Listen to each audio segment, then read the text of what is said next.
Hyderabad Saroor indoor stadium ముందు cricket విద్యార్థులు వారి తల్లిదండ్రులు ఆందోళనకు దిగారు.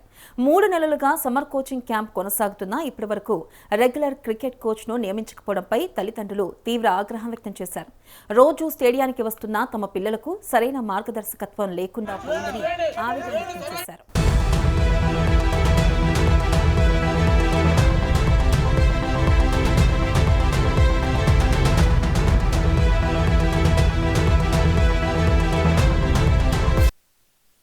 గతంలో ఇక్కడ క్రికెట్ కోచ్గా పనిచేసిన రాజశేఖర్ రెడ్డిని తిరిగి విధుల్లోకి తీసుకోవాలని, లేదంటే వెంటనే అర్హత కలిగిన మరో కోచ్ను నియమించాలని డిమాండ్ చేశారు.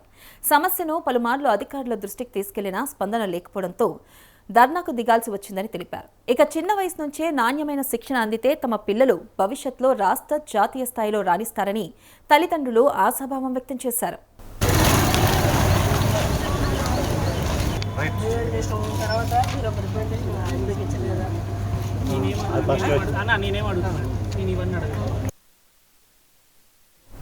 అయితే తల్లిదండ్రుల డిమాండ్లపై డిస్ట్రిక్ట్ స్పోర్ట్స్ ఆఫీసర్ స్వర్ణలత వివరణ ఇచ్చారు.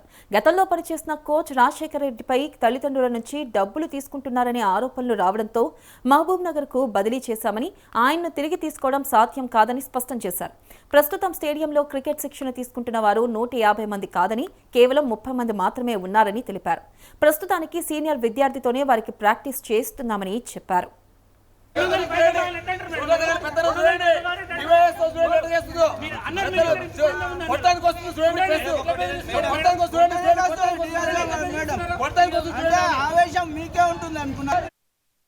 ఇక సరూర్ క్రికెట్ విద్యార్థుల సమస్యపై వెంటనే దృష్టి సారించాలని తల్లిదండ్రులు కోరుతున్నారు. ముఖ్యమంత్రి, స్థానిక MLA, assembly speaker, sports authority chairman జోక్యం చేసుకుని విద్యార్థులకు రెగ్యులర్ కోచ్ను నియమించాలని విజ్ఞప్తి చేశారు. కోచ్ నియామకం జరిగే వరకు తమ ఆందోళన కొనసాగిస్తామని తల్లిదండ్రులు స్పష్టం చేశారు.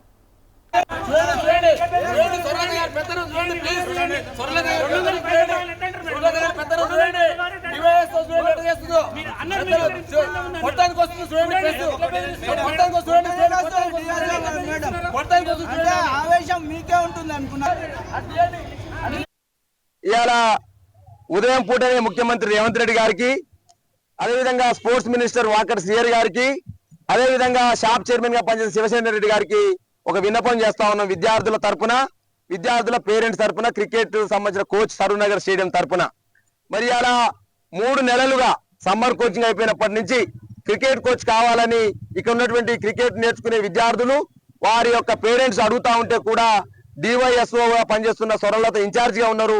వారు కనీసం నిమ్మకు నీరెత్తన ఎవరిస్తా ఉన్నారు. ఒకవైపు ఏమో ముఖ్యమంత్రి రేవంత్ రెడ్డి గారు ఒలింపిక్స్ నిర్వహించాలి హైదరాబాద్ అని చెప్పేసి మాట్లాడుతా ఉన్నారు. మంత్రి గారు అదే మాటలు మాట్లాడుతా ఉన్నారు. కానీ ఇదే సరూర్ నగర్ స్టేడియంలో డివైఎస్ఓ స్వర్ణలత తీరు మాత్రం ఇలా మరి అమ్మ పెట్టదు, అడక తెలియనట్టు ఉన్నది. ఇలా విజ్ఞప్తి చేస్తా ఉన్నాం. మరి అలా మరి 3 నెలలుగా మరి పాత కోచ్ గా పనిచేస్తున్న శ్రీనివాస్ గారిని కంటిన్యూషన్ చేయండి, లేకపోతే కొత్త కోచ్ పెట్టండి అంటే పెట్టని చెప్పేసి అలా నియంత్రణలాగా వ్యవహరిస్తా ఉంది. పెట్టడంతో పాటుగా మీరు 2,000 ఫీజు కడుతున్నారు గవర్నమెంట్ కు, 2,000 3,000 ప్రైవేట్ లో చేసుకొని చెప్పేసి మాట్లాడుతూ ఉన్నది.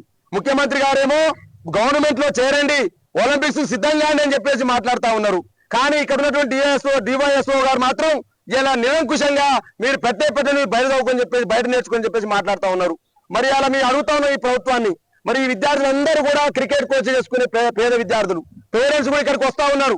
మా భవిష్యత్తు, మా పిల్లలు ఒక సూర్యవంశీ లెక్క తయారు కావాలని, ఒక ఇషాంత్ కిషన్ లెక్క తయారు కావాలని, ఒక విరాట్ కోహ్లీ లెక్క తయారు కావాలని, హైదరాబాద్ స్పీడ్ గా ఇలా స్పీడ్ బౌలర్ గా మరి ప్రజలు అందుకునే ఒక సిరాజ్ లెక్క తయారు కావాలని, వాళ్ళ భవిష్యత్తును నిర్మించుకోవాలని చెప్పేసి సరూర్ నగర్ స్టేడియంకి వస్తే ఇవాళ ఈ యొక్క డివైఎస్ఓ గారు ఇందులో క్రికెటే లేదు, క్రికెట్ గ్రౌండ్ లేదని చెప్పేసి మొండి వైఖరి చేస్తా ఉన్నారు.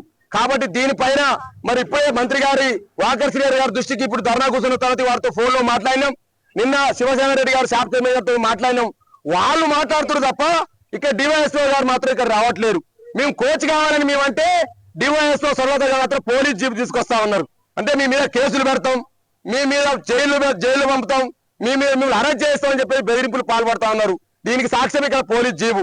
ఇవాళ పోలీసులు ఉద్యమాలు మాకు కొత్త కాదు, కానీ మాకు కావాల్సింది కోచ్ కావాలి, మా పిల్లలకు భవిష్యత్తు కావాలి. మా పిల్లలు ఒక విరాట్ కోహ్లీ లెక్క, ఒక ఇషాంత్ కిషన్ లెక్క, ఒక వైభవ్ సూర్యవంశీ లెక్క తయారు కావాలని, ఒక సిరాజ్ లెక్క తయారు కావాలని కోరుకుంటాం తప్ప పోలీస్ జీబులో, అరెస్టులో, కేసులో కావాలని కోరుకున్నట్లే. కాబట్టి వెంటనే మేము డిమాండ్ చేస్తా ఉన్నాం.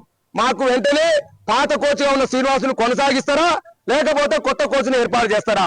లేకపోతే మాకు ఇలా 3 నెలలుగా కిట్ ఇవ్వట్లేరు, అందులో మ్యాట్ ఇవ్వట్లేరు. మరి గవర్నమెంట్ ఇచ్చిన అనేక నిధులు వస్తా ఉన్నాయి, కానీ ఇక్కడ కనీసం నీళ్ళ సౌకర్యం కూడా పిల్లలకి ఇస్తలేరు. కనీసం అప్పుడప్పుడు స్నాక్స్ ఇచ్చేది, ఆ స్నాక్స్ కూడా ఇస్తలేరు. కాబట్టి దీనిపైన ప్రభుత్వం స్పందించాలి. వెంటనే క్రికెట్ కు కొత్త కోచ్ ఏర్పాటు చేయాలి. కొత్త కోచ్ వచ్చే వరకు మరి అలా ఈ పాత కోచ్ శ్రీనివాస్ గారిని కంటిన్యూ చేయాలని చెప్పేసి మేము డిమాండ్ చేస్తున్నాం పిల్లల తరఫున. ఒకవేళ డివైఎస్ఓ గారు ఇట్టే కొనసాగిస్తే డెఫినెట్ గా మా ఉద్యమాన్ని తీవ్రతరం చెప్పేసి హెచ్చరిస్తా ఉన్నాం. పేరెంట్ గా డాక్టర్ దూదిమెట్ల బాలరాజు యాదవ్. నా పేరు డేగవర్ధన్, సూర్య అని పిలుస్తారు.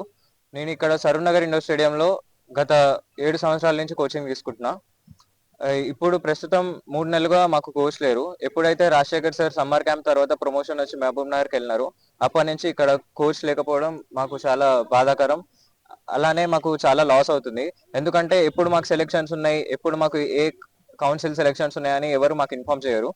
అలానే ఇక్కడ ఉన్న డివైఎస్ ఎవరైతే ఇన్ఛార్జ్ స్టేడియం కి, వాళ్ళు ఏమంటున్నారంటే మీరు ఇక్కడ ఇచ్చేది 200 ఎవరికి సరిపోతుంది, మాకు సైడ్ కమిషన్ కావాలి అని అంటున్నారు. అలానే ప్రైవేట్ లోకి వెళ్ళిపోండి, ఇక్కడ మేమేం కోచింగ్ ఇవ్వమంటున్నారు. ఎప్పుడైతే మన గవర్నమెంట్ ఇక్కడ ఒలింపిక్స్ చేయాలి, నేషనల్ ప్లేయర్స్ చేయాలనుకుంటుందో, ఇక్కడ వ్యవహారం మాత్రం ఎలా ఉంది. ఇప్పుడు ఇంతమంది క్రికెట్ స్టూడెంట్స్ వాళ్ళ కెరియర్స్ ని రిస్క్ లో పెట్టుకొని ఇక్కడే కంటిన్యూ చేయాలా, లేదంటే వేరే దగ్గరికి వెళ్ళిపోవాలా? అలానే ఇక్కడ మాకు చాలా ఫండ్స్ వస్తాయి ప్రతి ఇయర్ స్పోర్ట్స్ కోసం. ఇక్కడ దగ్గర దగ్గర 280 నుంచి 300 వరకు కిట్స్ ఉన్నాయి. అవి గత 3-4 ఏళ్ల నుంచి అలానే పడున్నాయి. మాకు కనీసం ఇన్ఫర్మేషన్ కూడా లేదు. అలానే ఎప్పుడైతే పేరెంట్స్ అందరూ కలిసికట్టుగా డిస్ట్రిక్ట్ కలెక్టర్ దగ్గరికి వెళ్ళి కంప్లైంట్ ఇచ్చారో, డివైఎస్ఓ మేడం అక్కడికి వెళ్ళి ఇక్కడ క్రికెటే లేదు, పిల్లలు నార్మల్ గానే వస్తున్నారు, కావాలని చేస్తున్నారు, మీకేం కావాలో అది చేసుకోండి అని బెదిరిస్తున్నారు. అలానే ఈ రోజు కూడా మేము పొద్దున్నే ప్రొటెస్ట్ చేస్తుంటే పోలీస్ జీపులు రావడం, ఇదంతా మాకు చాలా బాధాకరం. నా పేరు Swarnalatha, district youth and sports officer గా నేను 6 మంత్స్ బ్యాక్ జాయిన్ అయినాను రంగారెడ్డి డిస్ట్రిక్ట్ లో. ఇక్కడ క్రికెట్ కోచ్ ట్రాన్స్ఫర్ అయి 3 మంత్స్ అవుతుంది. నేను ఆల్రెడీ కలెక్టర్ ఆఫీస్ లో రిప్రజెంటేషన్ ఇచ్చినాను, ఎండికి కూడా ఇచ్చినాను. ఇప్పటి వరకు ఏం అపాయింట్ చేయలేదు. వీళ్ళు అర్థం చేసుకోకుండా కావాలని ఇంటెన్షన్ తోటి ఆ రాజశేఖర్ రెడ్డి అని ఇంతకు ముందు క్రికెట్ కోచ్ ఉంటుండే, ఆయన మొత్తం డబ్బులు కలెక్ట్ చేసేసి ఆయనకు ఒక అసిస్టెంట్ పెట్టుకుని శ్రీనివాస్ అని వీళ్ళిద్దరు డబ్బులు కలెక్ట్ చేస్తుంటే నేను అది ఆపి అందరిని ఆన్లైన్ ట్రాన్సాక్షన్ చేస్తుంటే వీళ్ళు కావాలని అతని ప్రోద్బలంతో ధర్నా చేస్తున్నారు సార్. ఇక్కడ ఏం జరగలేదు. పిల్లలకు గ్రౌండ్ ఇచ్చి ఆడుకుంటున్నారు, సీనియర్ ప్లేయర్ ఆడిపిస్తున్నారు, ఏం ప్రాబ్లం లేదు. వీళ్ళు కావాలని ధర్నా చేస్తున్నారు, క్రియేట్ చేస్తున్నారు ఇక్కడ అంతా నన్ను బ్యాడ్ గా చేయడానికి. ఇక్కడ ప్లే ఫీల్డ్స్ కూడా ఎవరికి కోచ్ లేడని చెప్పేసి ఏమి ఇబ్బందికరంగా ఏం లేదు. వీళ్ళు పొలిటికల్ లా ఇష్యూ చేద్దాం అనుకొని కూర్చొని ధర్నా చేస్తున్నారు అంతే. అతను 200 ఫీజు ఆన్లైన్ లో చేసేది వదిలేసి పేరెంట్స్ దగ్గర నుంచి వేలకు కలెక్ట్ చేస్తున్నాడు. అది నా దృష్టిలోకి వచ్చి అతన్ని నేను గ్రౌండ్ లకు రానియకుంటే వాళ్ళు ఆ కోచ్ తీసుకొని వచ్చి మాకు కోచింగ్ ఇవ్వాలని చెప్పేసి ధర్నా చేసి నన్ను ఫోర్స్ చేస్తున్నారు సార్. ఇది ఒక గవర్నమెంట్ ఇన్స్టిట్యూషన్, ఇట్లాంటి జరగొద్దు అని అంటే ఆడ గేట్ దగ్గర అందరిని ఆపి కోచింగ్ కి అంతా డిస్టర్బెన్స్ చేసేసి ధర్నా చేస్తున్నారు సార్.